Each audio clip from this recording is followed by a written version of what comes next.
Bismillahirrahmanirrahim. Assalamu alaikum. We completed your lipids chapter, so today we'll continue our new chapter, proteins.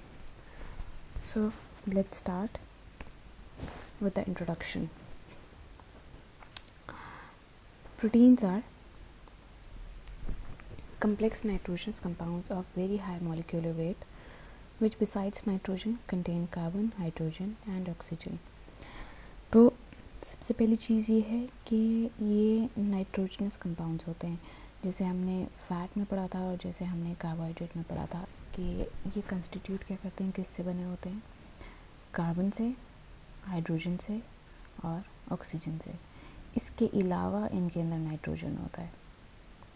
4 component से मिलकर बने होते हैं proteins, और प्रोटीन्स जो होते हैं वो नाइट्रोजनस कंपाउंड्स होते हैं। ठीक है, तो ये कम्प्लेक्स होते हैं क्योंकि इनका मॉलिक्यूलर वेट बहुत ज़्यादा हाई भी हो सकता है।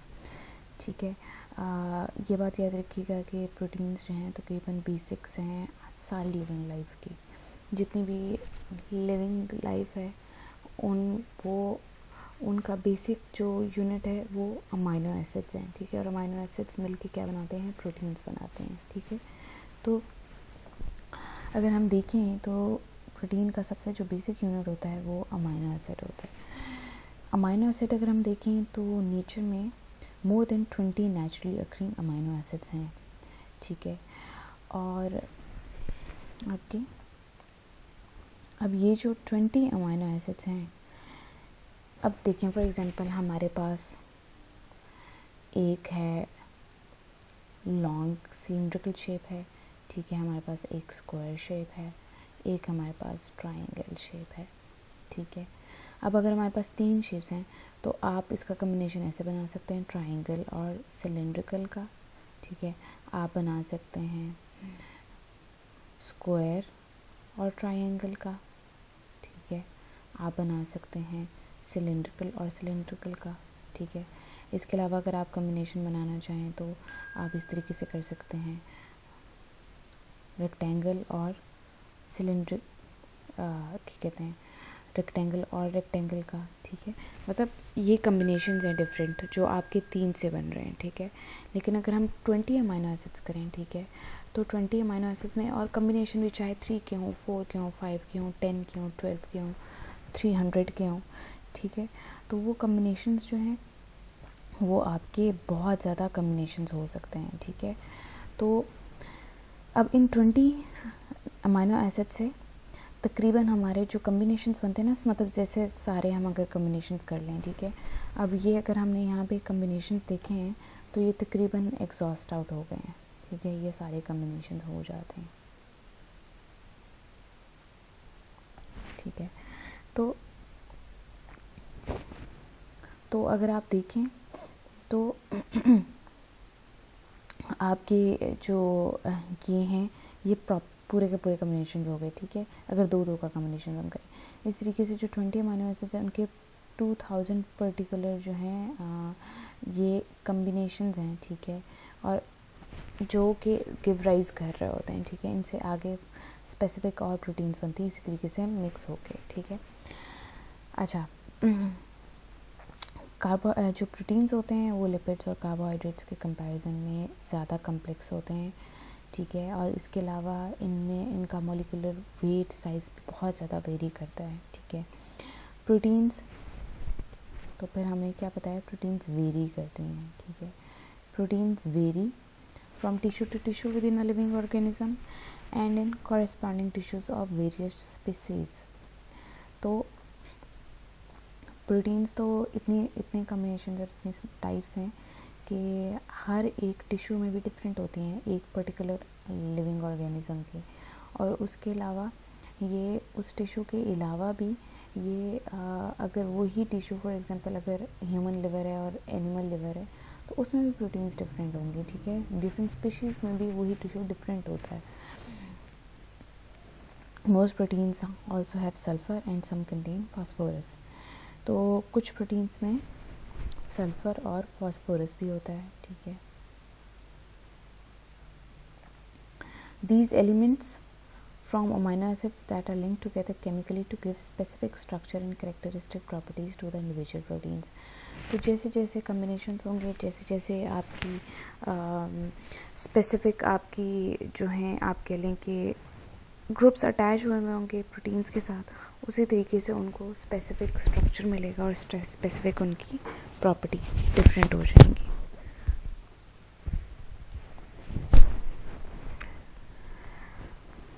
Amino acids are the building blocks of proteins. तो अमाइनो एसिड्स प्रोटीन्स के बिल्डिंग ब्लॉक्स होते हैं. जैसे फैट्स के फैटी एसिड्स थे, फैट्स के C और H वाली हाइड्रोकार्बन चेन थी, ठीक है. तो इसी तरीके से अमाइनो एसिड्स प्रोटीन्स के बिल्डिंग ब्लॉक्स अमाइनो एसिड्स होते हैं. The type of protein is determined by the sequence of amino acid. किस तरह की प्रोटीन होगी वो डिटरमाइन करता है बाय सीक्वेंस. जैसे फॉर एग्जांपल अगर हम यहाँ पे ये देख लें, अगर इस तरीके से सीक्वेंस होगा तो प्रोटीन कुछ और हो जाएगी, अगर इस तरीके से होगा तो कुछ और हो जाएगी, इस तरीके से होगा तो कुछ और हो जाएगी. अगर हम इसको इस तरीके से कर लें, ये पहले लग जाए और ये बाद में लग जाए, तो प्रोटीन आपकी कोई और हो जाएगी, ठीक है. It depends on the sequence कि कौन सा अमाइनो एसिड पहले लगता है, कौन सा बाद में लगता है, ठीक है. तो किस तरह की प्रोटीन है वो डिपेंड करता है किस तरह का अमाइनो एसिड का सीक्वेंस है. For example the protein in hair keratin is dissimilar from casein milk protein. Hairs protein से मिलकर बने होते हैं. ऑब्वियसली हेयर्स की जो प्रोटीन होती है वो केराटिन होती है. तो जो केराटिन है उसका टोटल स्ट्रक्चर कंपोजिशन सब कुछ डिफरेंट है फ्रॉम द कैसीन. मिल्क में जो प्रोटीन होती है उसको कैसीन हम कहते हैं. तो मिल्क की जो प्रोटीन है वो बहुत ज़्यादा डिफरेंट होती है केराटिन से, ठीक है. मिल्क की प्रोटीन सॉल्युबल होती है, केराटिन एक सख्त स्ट्रक्चर है, ठीक है. तो इस तरीके से आपकी different sequence of amino acid different proteins देता है. The genetic machinery genes in each cell dictates the sequence of amino acids in a protein. तो आपकी जो जेनेटिक मशीनरी होती है, ठीक है, जीन्स होती हैं, ठीक है, वो जो है अब जैसे ये जो आपकी न्यूक्लियस है, न्यूक्लियस के अंदर क्या है, डीएनए इंफॉर्मेशन डिपॉजिटेड है, ठीक है. डीएनए और वो जो है आपकी कंट्रोलिंग सेंटर होता है, वो जो होता है नई प्रोटीन्स बनाता है आपकी, ठीक है. तो क्या होता है कि हर सेल की जो जेनेटिक मशीनरी होती है, जो जीन्स होती हैं, वो बताती हैं कि अमाइनो एसिड का सीक्वेंस किस तरह का होना चाहिए. जैसे बॉडी में बॉडी ग्रो करती है, नए सेल्स बनते हैं, नए टिश्यूज़ बनते हैं, ठीक है, मसल्स बनते हैं, ठीक है. तो सेल्स को कैसे पता चलेगा कि हेयर्स की प्रोटीन बनानी है या लिवर का टिश्यू बनाना है या मसल की प्रोटीन बनानी है, ठीक है. तो सबकी क्योंकि सारी प्रोटीन्स डिफरेंट इन स्ट्रक्चर हैं, तो वो कैसे होता है, वो सेल्स डिक्टेट करते हैं कि अब इस तरीके से सीक्वेंस बनाना है तो ये मसल टिश्यू बन जाएगा, अगर ये सीक्वेंस किसी और तरीके से बनाएंगे तो ये हेयर टिश्यू बन जाएगा, ठीक है. तो ये आपकी जो है जेनेटिक मशीनरी डिक्टेट करती है. Various species of animals and plants make different proteins. तो ये तो जितने भी लिविंग ऑर्गेनिजम्स हैं उन सब की प्रोटीन्स डिफरेंट हैं. कैसे हैं डिफरेंट हैं, सिर्फ वो जो प्रोटीन्स के अंदर जो अमाइनो एसिड सीक्वेंस है, हमारे हैं तो 20 ही अमाइनो एसिड्स, लेकिन उनमें जो अमाइनो एसिड का सीक्वेंस है वो ज़रा डिफरेंट हो जाता है. स्ट्रक्चर पे हैं तो इसके स्ट्रक्चर में तकरीबन हर अमाइनो एसिड के अंदर 3 ग्रुप्स होते हैं. पहला ग्रुप होता है आर ग्रुप आपका फंक्शनल ग्रुप होता है, ठीक है. आर ग्रुप जैसे अगर हम फैटी एसिड्स में देख लें, तो अगर फैटी एसिड के साथ कोई ग्रुप अटैच है कार्बोक्सिलिक एसिड के साथ, तो बाकी हाइड्रोकार्बन चेन और मिथाइल ग्रुप वो आर ग्रुप होगा आपका, ठीक है. तो एक आपका आर ग्रुप होता है, ठीक है, और एक आपका अमाइन ग्रुप होता है, ठीक है, NH2, ठीक है, और एक आपका एसिडिक या कार्बोक्सिलिक ग्रुप होता है COOH, ठीक है. तो देखें जैसे फॉर एग्जांपल एलानिन एक प्रोटीन एक अमाइनो एसिड है, ठीक है, उसमें क्या है, ये आपका आर ग्रुप है, ठीक है, ये आपका अमाइन ग्रुप है NH2, और ये आपका COOH, ये आपका कार्बोक्सिलिक ग्रुप है, ठीक है. एस्पार्टिक एसिड पर आएँ तो ये आपका R ग्रुप है, ठीक है, ये आपका NH2 ग्रुप है, ठीक है, और ये आपका COOH ग्रुप है, ये बाकी हाइड्रोकार्बन चेन, ठीक है। तो इस तरीके से आपके जो है स्ट्रक्चर बनता है। Properties, amino acids are white and crystalline in nature, solubility of amino acid varies according to the structure of R group. तो वाइट और क्रिस्टलाइन इन नेचर होते हैं अमीनो एसिड्स, और अमीनो एसिड्स सॉल्युबल होंगे कि insoluble होंगे, ठीक है, सख्त स्ट्रक्चर होगा या सॉल्युबल होगा। जैसे मिल्क प्रोटीन जो वे है, केसीन है, वो सॉल्युबल है आपकी, ठीक है, लेकिन हेयर की जो प्रोटीन है, हेयर आपका सॉल्युबल नहीं होता, खाने में गिर जाए तो रहता है, ठीक है। तो जो अमीनो एसिड की सॉल्युबिलिटी है वो वेरी करती है उसकी R ग्रुप पे, साइड ग्रुप पे। उसके अलावा तो अपीयरेंस जो है वो इनकी ये है, ठीक है, ये आपकी अपीयरेंस होगी वाइट एंड क्रिस्टलाइन। सॉल्युबिलिटी इनकी जो है वो डिपेंड कर रही होती है R ग्रुप पे। फिर दूसरा, वो उनकी pH क्या है, तो pH उनकी जो होती है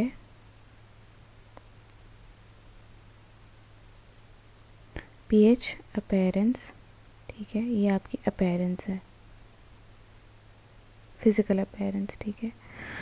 तो ये जो है ये होती है आपकी, ये अल्कलाइन भी हो सकते हैं, एसिडिक भी हो सकते हैं, एम्फोटेरिक, मतलब दोनों pH भी इनकी हो सकती हैं, ठीक है। इसके अलावा इनका जो टेस्ट है, टेस्ट भी इनका डिफरेंट होता है। कुछ स्वीट होती हैं, ठीक है, जैसे ग्लाइसिन, एलेनिन, सीराइन। कुछ सॉर होती हैं जैसे एस्पार्टिक एसिड, ग्लूटामिक एसिड, और कुछ बिटर होती हैं जैसे आर्जिनिन, और कुछ टेस्टलेस होती हैं जैसे ट्रिप्टोफैन एंड ल्यूसिन, ठीक है।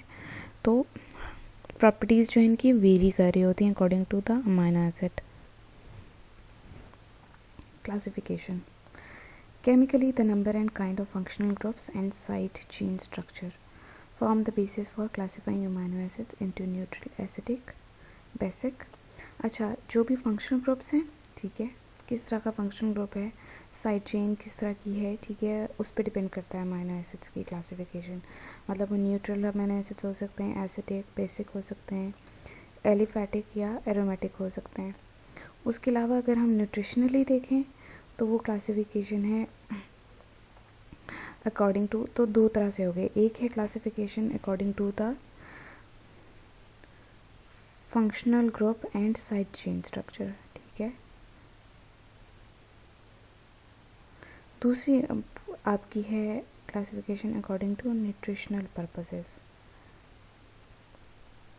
तो फंक्शनल ग्रुप और साइड चेन को भी हम देख लेंगे, और न्यूट्रिशन पर्पसेस की जो क्लासिफिकेशन है, और ये फंक्शनल ग्रुप और साइड चेन वाली क्लासिफिकेशन हम बायोकेमिस्ट्री में आपकी ज़्यादा सही तरीके से पढ़ेंगे। जो न्यूट्रिशन पर्पसेस की क्लासिफिकेशन है वो है आपकी दो ग्रुप्स में, essential amino acids and non essential amino acids, ठीक है। तो इस तरीके से आपकी दो क्लासिफिकेशन होती है। एसेंशियल अमीनो एसिड्स को देखते हैं हम। एसेंशियल अमीनो एसिड्स वो अमीनो एसिड्स होते हैं जो बॉडी खुद से सिंथेसाइज नहीं कर सकती, और ये जो है हमारी डाइट में अच्छे होने चाहिए, डाइट में सही अमाउंट में हमें मिलने चाहिए ताकि हमारी हेल्थ सही हो। अगर ये नहीं होंगे तो हमारी बॉडी जो है को नहीं बना सकती।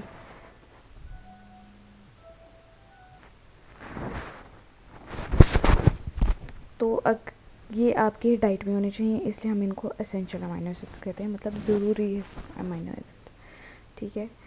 तो इनमें जो अमीनो एसिड्स हैं वो हैं isoleucine, leucine, lysine, methionine, phenylalanine, threonine, tryptophan, valine and arginine and हिस्टिनाइन।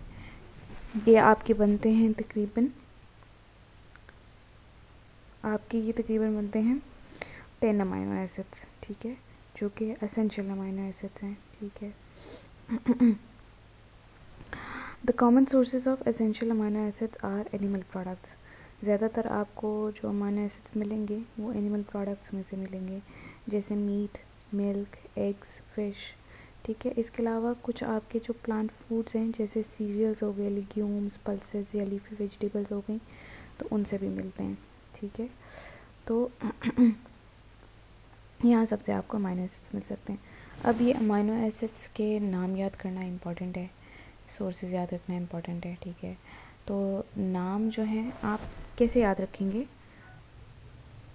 इनको याद रखने के लिए कुछ मेमोइक है, उससे आप याद रख सकते हैं। TV at hill PM, TV देखा, कहाँ देखा, हिल पे देखा, पीएम शाम के टाइम, टीवी देखा हिल पे शाम के टाइम, ठीक है। तो TV 309 valine, at arginine tryptophan, hill histidine, isoleucine, leucine, lysine, PM phenylalanine and methionine. इस मेमोइक से आपको सारे के सारे आपके अमाइनो एसिड्स याद हो जाएंगे। तो ये आसान है जिससे आपको कोई भूलेगा नहीं अमाइनो एसिड। तो इस तरीके से भी याद रख सकते हैं, लेकिन अमाइनो एसिड्स आपको उनके सारे नाम याद होने चाहिए। It's an important question. अब आप आए role of essential amino acids पर। इनमें आर्जिनाइन का रोल ये है कि ये हमारे लिए एसेंशियल होता है अर्ली लाइफ में, ठीक है। और क्या कहते हैं, ये हमारी बॉडी इसको बना सकती है, ठीक है। It plays an important role in cell division, ठीक है। इसका काम होता है सेल डिवीजन में, हीलिंग ऑफ वुंड्स में। इसके अलावा फॉर्मेशन जो करता है ये, ठीक है। रोल मैंने आपको बता दिया, ठीक है, रोल ये था आपका। फॉर्मेशन इसकी जो करता है वो होता है कोलेजन, इलास्टिन बनाता है, हीमोग्लोबिन बनाता है, इंसुलिन बनाता है और ग्लूकागॉन्स बनाता है। तो ये सब जो है आपका आर्जिनिन बना रहा होता है। इसकी अब सोर्सेज क्या हैं? सोर्सेज हैं whole wheat flour, ground nuts, chickpeas, walnuts, green and root vegetables, garlic and ginseng। ginseng एक आपकी कह लें एशियन कम्युनिटी इस्तेमाल करती है, but it's a very root vegetable है और ये काफ़ी इसकी मेडिसिनल प्रॉपर्टीज़ हैं। तो ये आपकी फ्लोर में, व्हीट में, नट्स में, ग्राउंड नट्स में, चिकपीस, वॉलनट्स, ग्रीन और रूट वेजिटेबल्स में होता है। हिस्टिडीन पे आए। हिस्टिडीन जो है वो ग्रोथ के टाइम पे बहुत ज़्यादा इम्पॉर्टेंट होता है। ये इम्पॉर्टेंट है ग्रोथ के पीरियड के टाइम पे, ठीक है। एडल्ट्स जो हैं इनको अपनी बॉडी में बना सकते हैं। ये टिश्यूज़ की रिपेयर के लिए, ग्रोथ के लिए, ग्लूकोज को ग्लाइकोजन में कन्वर्ट करने के लिए, इन सब के लिए इम्पॉर्टेंट होता है, ठीक है। इसकी जो सोर्सेज हैं वो हैं banana, grapes, meat, poultry, milk and green vegetables. तो आपने सारे एसेंशियल अमाइनो एसिड्स ऐसे ही बताने हैं कि उनका रोल क्या है, क्या बनाते हैं वो, ठीक है, और उनकी सोर्सेज क्या हैं, ठीक है। Isoleucine. Isoleucine is involved in the release of energy in production and maintenance of body proteins। तो आइसोल्यूसिन जो हमारे सेलुलर रिएक्शंस हैं वहाँ से एनर्जी रिलीज़ कराने में हेल्प करती है और उसके अलावा बॉडी की प्रोटीन्स की प्रोडक्शन और मेंटेनेंस में हेल्प करती है, ठीक है। It helps to regulate functioning of thymus gland in the neck and spleen and pituitary glands. तो जो ग्लैंड्स हैं हमारे उन सब की फंक्शनिंग में एक्चुअली में हेल्प कर रही है, ठीक है। इसके अलावा ये हीमोग्लोबिन भी बनाती है और ये ज़्यादातर होती है आपके एग्स में, चिकन, मिल्क और ग्रेन्स में। ल्यूसिन भी हेल्प करती है एनर्जी रिलीज में और regulation and maintenance of proteins में। इसकी सोर्सेज हैं whole grain milk, eggs, beef, chicken, pulses and leafy vegetables. Lysine जो है वो एसेंशियल बिल्डिंग ब्लॉक है सारे के सारे ही प्रोटीन्स का, ठीक है। लाइसिन तकरीबन आपकी सारी बॉडी प्रोटीन्स के अंदर होता है, ठीक है। ये क्या कर रहा होता है? It plays a role in building muscle protein and calcium absorption. तो ये जो है मसल प्रोटीन बनाने में हेल्प करता है, कैल्शियम के एब्जॉर्प्शन में हेल्प करता है। इसके अलावा वायरस की प्रोलिफरेशन में हेल्प करता है और वायरस की एलिमिनेशन में हेल्प करता है, ठीक है। और ये जो है सीरियल्स में बहुत कम क्वांटिटी में होता है, लेकिन लीफी वेजिटेबल्स में, लिग्यूम्स, पल्सेस वगैरह में और मीट वगैरह में, इन सब में ज़्यादा होता है। मतलब आपके सारे फूड ग्रुप्स में होता है एक्सेप्ट फॉर सीरियल्स में कम होता है। मीथेनाइन जो है वो एसेंशियल अमाइनो एसिड है और वो इन्वॉल्व होता है न्यूक्लिक एसिड्स की सिंथेसिस में, कोलेजन और प्रोटीन्स की सिंथेसिस में। इसके अलावा वो एंटीऑक्सीडेंट भी है और लिवर को प्रोटेक्ट करता है कि लिवर को भी प्रोटेक्ट करता है और फैटी डीजनरेशन को भी बचाता है, ठीक है। तो कोलेस्ट्रॉल को डिज़ोल्व करता है, फैट को एसिमिलेट करता है और हीमोग्लोबिन बनाता है। तो अगर आप नोट करें तो जो मीथियोनाइन है उसका फ़ैट के साथ काफ़ी ज़्यादा लिंक है, ठीक है। एक तो ये एंटीऑक्सीडेंट है फैट्स के लिए, फैटी लिवर को भी बचाता है। दूसरा कोलेस्ट्रॉल को भी डिसॉल्व करता है, फैट को एसिमिलेट भी करता है, ठीक है। तो ये सारे के सारे इसी के काम हैं। उसके अलावा ये हीमोग्लोबिन और न्यूक्लिक एसिड्स भी बना रहा होता है। इसकी sources whole grains, sesame seeds, meat, fish, milk, leafy vegetables और ग्रेप्स, ये सब हैं। फिनाइल एलेनिन, अच्छा फिनाइल एलेनिन जो है वो हमारे थायराइड में ग्लैंड है, ठीक है। थायराइड ग्लैंड जो हमारी नेक में है, ठीक है। ये जो है काफ़ी सारे हार्मोन सिक्रीट करता है, ठीक है। तो फिनाइल एलेनिन हेल्प करता है थायराइड की सिक्रीशंस में, ठीक है। ये एपेटाइट कंट्रोल करता है, ठीक है। और ये क्या कर रहा होता है, अगर आप इसको मील से पहले लें तो ये हमारी भूख, एपेटाइट भूख होती है, उसको सप्रेस करता है, ठीक है, कि हम बहुत ज़्यादा ना खा लें, अपनी ज़रूरत से ज़्यादा ना खा लें, ठीक है। उसके अलावा ये किडनी और ब्लैडर की फंक्शनिंग में इम्पॉर्टेंट होता है, ठीक है। इसकी जो अच्छी सोर्सेज हैं वो है milk, curd, cheese, pulses, legumes, poultry, ground nuts, almonds, pistachio nuts, leafy vegetables and whole grains. Threonine brain development के लिए इम्पॉर्टेंट है और ये जो है इसका एंटी कन्वल्सिव इफ़ेक्ट है। ये जो दौरे पड़ जाना, फिट्स पड़ जाना, ये ब्रेन को उनसे बचाता है, ठीक है। सोर्सेज हैं इसकी poultry, ground nuts, leafy vegetables, whole grains, pulses, legumes, nuts and आपकी वेजिटेबल्स और फ्रूट्स जैसे एप्पल्स। ट्रिप्टोफैन जो है वो नायोसिन बनाता है, ठीक है। ब्लड क्लॉटिंग में, ये आप याद रखिएगा कि नायोसिन बनाता है, ब्लड क्लॉटिंग में हेल्प करता है और डाइजेस्टिव जूसेस बनाने में हेल्प करता है। इसके अलावा ये इसका एक फंक्शन जो है वो स्लीप में भी है कि नींद लाने में हेल्प करता है, नर्वस सिस्टम को रिलैक्स करने में हेल्प करता है। जब तक हमारा नर्वस सिस्टम रिलैक्स नहीं होता तो हमें नींद नहीं आती। ये मिल्क में बाजरा, barley, sweet potatoes, vegetables, mangoes और पपाया और सारे नट्स और सीड्स में होता है। वेलाइन भी बॉडी की ग्रोथ के लिए इम्पॉर्टेंट है और ये नर्वस सिस्टम की परफॉर्मेंस के लिए भी इम्पॉर्टेंट है। ये भी आपकी सारी वेजिटेबल्स, ग्रेन्स और मिल्क एंड चिकन में होता है। फिर नॉन एसेंशियल अमाइनो एसिड्स आ जाते हैं। नॉन एसेंशियल अमाइनो एसिड्स भी डाइट में इम्पॉर्टेंट हैं, ठीक है, लेकिन इनको ह्यूमन बॉडी भी बना सकती है, ठीक है। तो आपके लिए ये इतने ज़्यादा एसेंशियल नहीं होते, डाइट में एसेंशियल इतने ज़्यादा नहीं होते, ठीक है। लेकिन ये अमाइनो एसिड तकरीबन हमारे सारे फूड्स में ही फिर भी प्रेजेंट होते हैं। ये अमाइनो एसिड्स हैं alanine, arginine, asparagine, aspartic acid, cysteine, cystine, glutamic acid, glycine, proline, serine and tyrosine, ठीक है। तो ये तकरीबन आपके 11 अमाइनो एसिड्स हैं जो कि नॉन एसेंशियल हैं but equally important for us. So this is it for today. आगे हम यहीं से कंटिन्यू करेंगे। अल्लाह हाफ़िज़।